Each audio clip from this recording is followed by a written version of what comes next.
सुबह ढलते ढलते मयंक जाग उठा। खिड़की से धूप कमरे में घुस रही थी, लेकिन उसे नींद की परत अभी भी चुभ रही थी। आंखों में सपना था, पर दिल भारी था। मयंक एक बहुत ही प्रतिभाशाली संगीतकार था।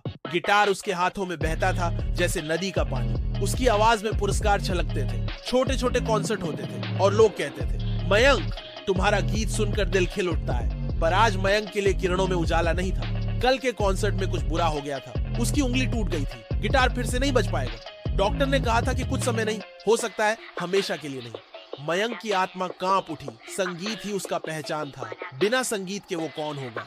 घंटों बाद वह स्टूडियो गया। वहां उसकी गिटार खड़ी थी, जैसे किसी दोस्त की लंबी चुप्पी हो। उसने देखा कि स्ट्रिंग्स थोड़ी तनी हुई थी। पिक एकदम शांत पड़ा था। मयंक ने पिक पकड़ा, लेकिन वह बजाने को दिल नहीं हुआ। तरीका था पर दिल नहीं था।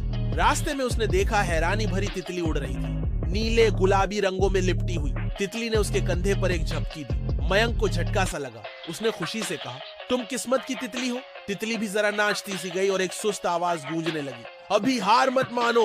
मयंक अचरज में था। किसने कहा? हवा ने कहा क्या? उसने सोचा कि तितली है या उसकी कल्पना। उस शाम ही उसने निर्णय लिया, एक आखिरी प्रदर्शन होगा स्टेज के सामने। वह गीत गाएगा, वो गीत जो उसने सबसे पहले लिखा था, वो गीत जो उसने महसूस करके लिखा था, दिल की धड़कन से। अगले हफ्ते उसने कार्यक्रम तय किया। एक छोटा सा हॉल बुक किया, रंगीन लैंप, पर्दे लाल, माइक चमकदार, पोस्टर लगाए, मयंक का अंतिम सुर। एक रात संगीत से। मन में डर था पर आंखों में उम्मीद भी थी। दिन गया, प्रैक्टिस हुई। बिना गुजरती उंगली के बावजूद मयंक ने अपनी आवाज को तराशा। सुर चुराए नहीं, बल्कि महसूस की। संगीतशाला के पुराने घंटे की टनटन में, चंद्रमा की रोशनी की खनक में और पत्तियों की सरसराहट में वो सुर मिला। जब रात हुई, हॉल भर गया। लोग कुर्सियों पर बैठे, दोस्त, परिचित, संगीत प्रेमी, बच्चे बच्चे। मयंक नीले रंग की शर्ट पहनकर मंच पर आया। गिटार रोल डॉटर के पास, लेकिन उसने एक छोटी तितली पिन पहन ली। वो तितली जिसने उसे निडर किया था। उसने पहला सुर लगाया, हल्का, कांपता हुआ। लेकिन जैसे ही वो आगे बढ़ा, सुरों की लारियों में आत्मा आती गई। आवाज में दर्द भी था पर उम्मीद ज्यादा। गीत गाया, अपनी बचपन की यादों का, उसकी माँ की हंसी का, पहली जीत का, गिरने का डर, फिर उठने की चाहत का। हॉल चुप था। हर कोई सुन रहा था उस गीत को, जो सिर्फ सुर नहीं, भावना थी। वो गीत जो कहता था, अगर आखिरी सुर ही हो तो उसमें पूरी जिंदगी गूंजे। गीत खत्म हुआ, खामोशी थी, फिर ताली बजी, धीरे, फिर जोर से। आंखों में आंसू और चेहरे पर मुस्कान। मयंक ने देखा कि लोग उसे पसंद कर रहे हैं। हालांकि गिटार पूरी तरह नहीं बज सकी, हल्की सी वह टूट गई थी। फिर भी सुर दबे नहीं। एक दोस्त ने कहा, तुमने दिल से गाया।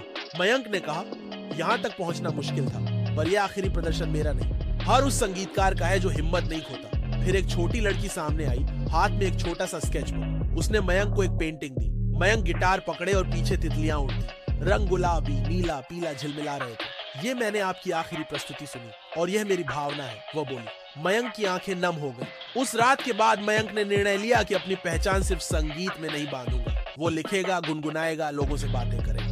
संगीत और गीत ही नहीं, कलम और रंग भी उसकी दोस्त होंगे। वो बच्चों को संगीत सिखाने लगा। पार्क में छोटी छोटी कक्षाएं, गीत कहानियां सुनाता। अपनी उंगली से खरोंचें थी, पर मुस्कान झलकती थी। समय बीता। एक दिन एक दूसरा कॉन्सर्ट हुआ। इस बार वो अकेला नहीं था। बच्चे, दोस्त, रंगीन तितलियां और स्केच बुक की पेंटिंगें ऑल मिलाकर संगीत बना रहे थे। मयंक ने देखा कि उसका आखिरी प्रदर्शन सच में आखिरी नहीं था। वो बहुत कुछ था। शुरुआत कुछ नया करने की, सुर की नई तितली उड़ने की, आवाज की नई उड़ान की। और जब लोग पूछते, क्या तुम अब गिटार नहीं बजाओगे?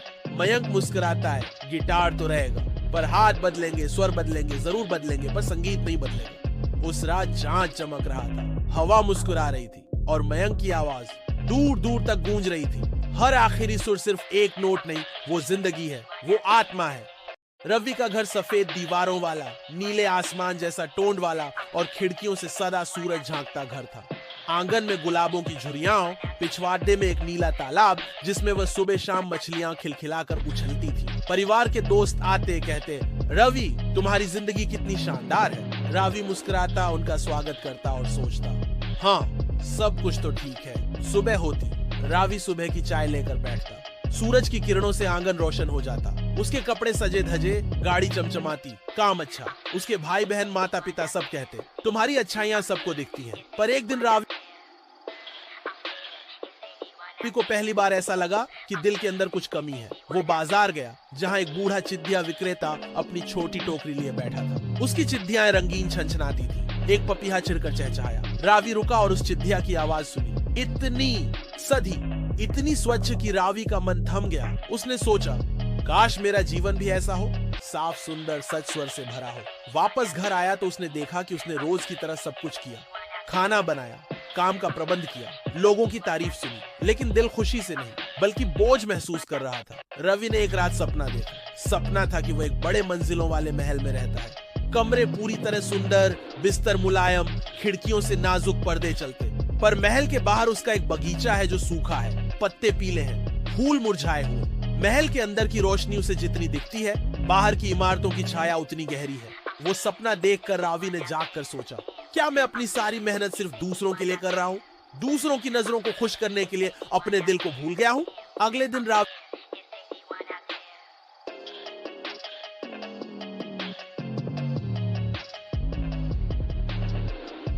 ने सुबह की प्रार्थना के बजाय चुपचाप संतरा लिया, बगीचे की ओर गया। वहां एक गुलाब की कलियां थी, कुछ खुली कुछ बंद। उसने एक बंद कलिका को छुआ। कलिका कठोर थी। उसने महसूस किया कि सुंदरता सिर्फ खुली कलियों में नहीं, बंद कलियों में भी छिपी होती है। फिर उसने पत्रकार मित्र मीरा से मुलाकात की। मीरा कहती थी कि रावी की जिंदगी प्रेरणा देती है, लेकिन रावी ने उससे सवाल किया, तुम मुझे प्रेरणादायक क्यों कहती हो? मीरा बोली, तुम्हारा घर, तुम्हारा काम, सब कुछ बहुत उत्तम है। रावी ने कहा, हाँ उत्तम है, पर जब मैं खुद से पूछता हूँ कि मैं किसके लिए इतना बना रहा हूँ, खुद के लिए या दूसरों की तुलना में, तो जवाब अधूरा लगता है। मीरा ने आंखें गहरी करके देखा। उसने कहा, आपको क्या चाहिए जहाँ आप सच में खुश हो? रावी को एहसास हुआ कि वो अपनी खुशी के रंग चुनना भूल गया है। उसने तय किया कि वो 2 दिन की छुट्टी लेगा और जंगल की ओर जाएगा, जहाँ कोई दिखावे नहीं होंगे, केवल हवाएं, पेड़, नदी की धारा होगी। वो पैक कर गया, एक छोटी बैग, पानी, कुछ फल, कॉपी और पेंसिल। उसने अपने शहर की चमक धमक छोड़ी और जंगल की ओर निकल पड़ा। जंगल सुंदर था, पत्ते हरियाली से झिलमिला रहे थे, सूर्य किरणें दरारों से नीचे गिर रही थी, पक्षियों की कलरव थी। रावी ने नदी किनारे बैठकर पानी की ठंडक महसूस की, पत्थर सर पर रखे और लिखा, मैं कौन हूँ जब कोई तारीफ ना कर रहा हो। उसने लिखा कि वह खुश किस चीज से होता है, जब ठंडी हवाएं उसके सर झुंझोड़े, जब बचपन की याद आए, जब वो गीत गा सके, जब वह रो सके बिना डर के। रात को वह नदी के किनारे सोया। चांदनी ऊपर झिलमिला रही थी, तारों की झिलमिलाहट थी। रावी ने ऊंची आवाज में गीत गुनगुनाया, उस गीत को जो उसने कभी स्कूल की सभा में सुना था, और महसूस किया कि उसकी आवाज, उसका गीत, उसका दुख और खुशी सब मिलकर उसका हिस्सा है। दूसरा दिन हुई। रावी ने सुबह उठकर देखा कि जंगल में एक हिरण पानी पी रहा है। हिरण शांत, निडर। रावी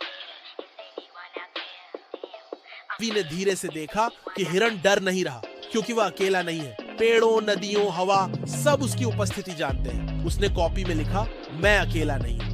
वापस लौटते समय रावी ने तय किया कि जिंदगी में दिखावा कम करना है और सच्चाई की ओर बढ़ना है। उसने सबसे पहले अपने घर पहुंचकर अपने परिवार से कहा कि वह अब सब कुछ दूसरों की नजरों के लिए नहीं करेगा।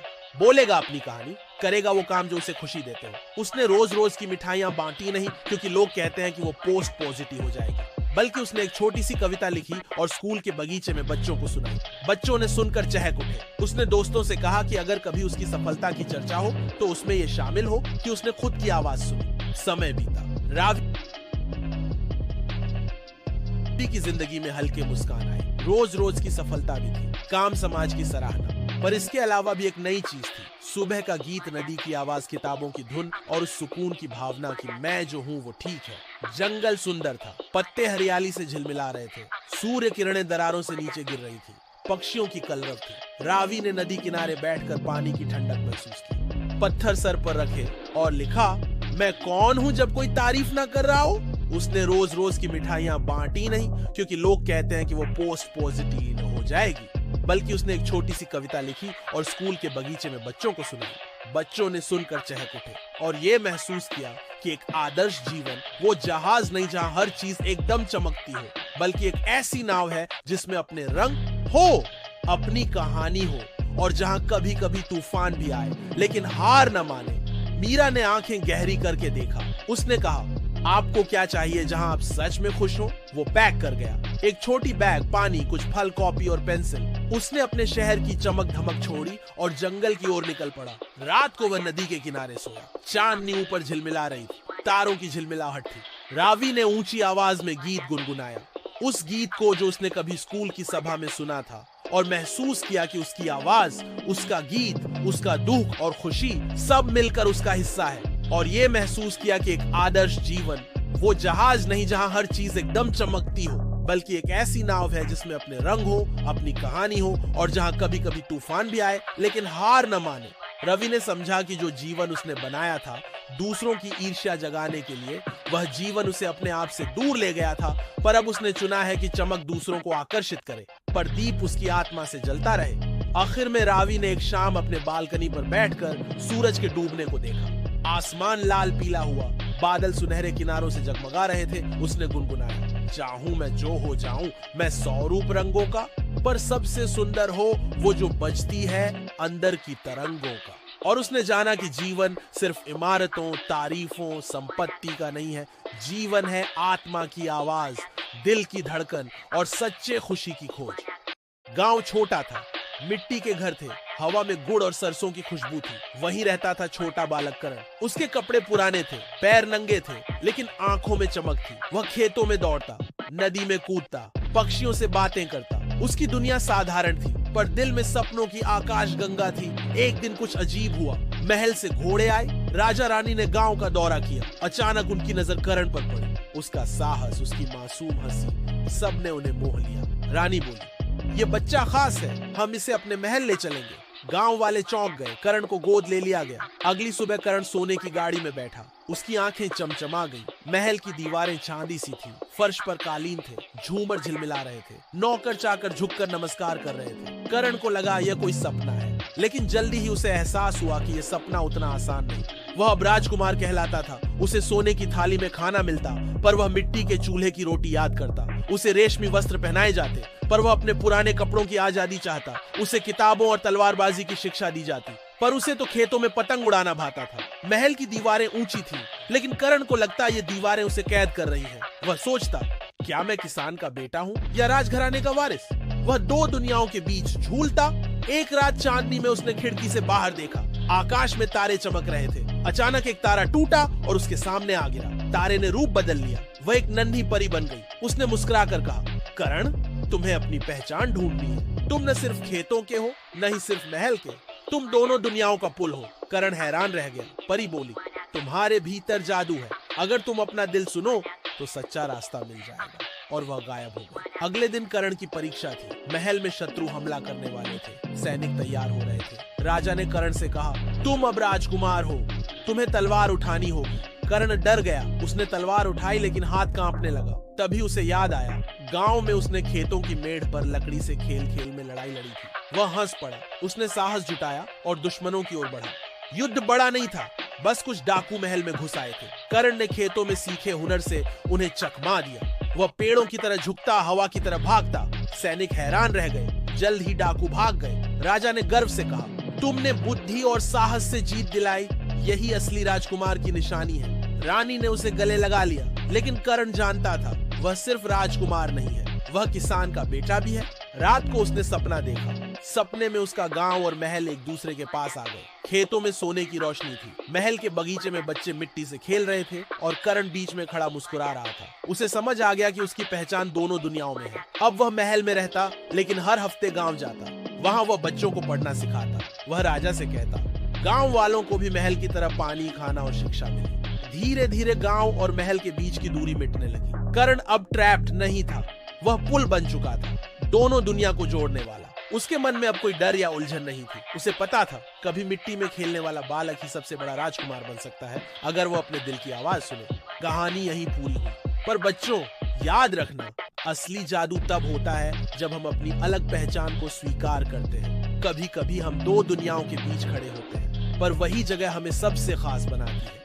खामोश दिन थे, सड़कें खाली थीं, खेल के मैदान सुनसान थे। पार्क में झूले झूलते तो थे, पर उन पर कोई बच्चा नहीं बैठता था। सब कुछ ठहरा हुआ सा लगता था। यह महामारी का समय था, सबको घरों में रहना पड़ता था। दो किशोर थे, रिया और अर्जुन। दोनों अलग अलग मोहल्लों में रहते थे। पहले कभी मिले भी नहीं थे, लेकिन दोनों के दिल में एक जैसी बातें थी। दोनों अकेलेपन से डरते थे। दोनों को लगता था कि जैसे दुनिया बहुत दूर चली गई है, और दोनों के दिल में चिंता की छोटी छोटी चिंगारियां जलती रहती थी। रिया अपने कमरे की खिड़की से बाहर देखती रहती। उसे लगता, काश कोई दोस्त होता जिससे मैं दिल की बातें कर पाती। अर्जुन किताबें खोलकर बैठता, पर शब्द धुंधले लगते। उसे लगता, काश कोई हो जो मेरे साथ पढ़े और मुझे समझे। फिर एक दिन उनकी स्कूल टीचर ने ऑनलाइन स्टडी ग्रुप बनाया। स्क्रीन पर छोटे छोटे डिब्बों में चेहरे उभरे। किसी का कैमरा ऑन था, किसी का ऑफ, और उन डिब्बों में से एक में रिया थी और दूसरे में अर्जुन।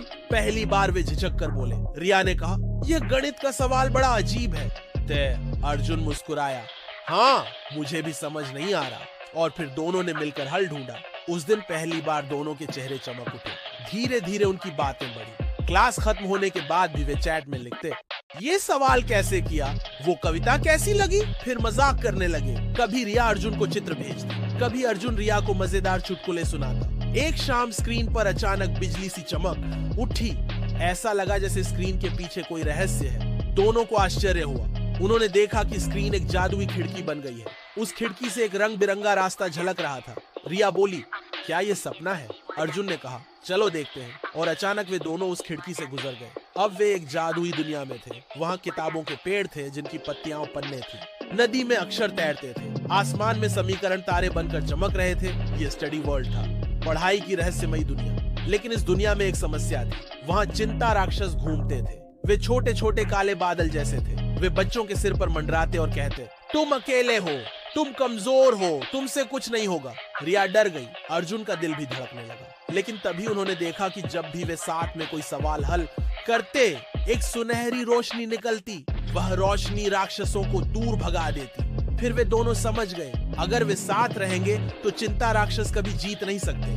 उन्होंने मिलकर पहेलियां सुलझाई, नदियों में तैरते अक्षरों से पुल बनाया, किताबों के पेड़ों से कविताएं चुनकर गाते। हर कदम पर उनका आत्मविश्वास बढ़ता गया। आखिरकार वे एक बड़े महल तक पहुंचे। महल के दरवाजे पर लिखा था, सच्ची दोस्ती ही असली चाबी है। रिया और अर्जुन ने एक दूसरे का हाथ थामा।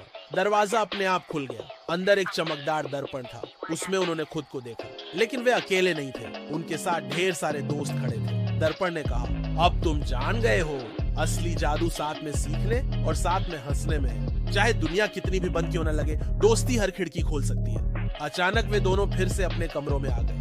स्क्रीन पर वही स्टडी ग्रुप था, लेकिन अब उनकी आंखों में चमक थी। उन्हें पता था कि वे अकेले नहीं हैं। उस दिन से रिया और अर्जुन रोज स्टडी ग्रुप में मिलने लगे। वे पढ़ते, हंसते, कहानियां सुनाते। धीरे धीरे बाकी बच्चे भी जुड़ गए। अब ग्रुप सिर्फ पढ़ाई का नहीं, दोस्ती और मुस्कान का घर बन गया। महामारी के अंधेरे में ये जादुई खिड़की उनके लिए रोशनी बन गई। कहानी यहीं खत्म होती है। लेकिन बच्चों, याद रखना, जब तुम्हें लगे कि तुम अकेले हो तो दोस्ती की खिड़की खोलो। वहां तुम्हें हमेशा कोई ना कोई मिलेगा जो तुम्हें समझेगा और हंसाएगा। यही असली जादू है।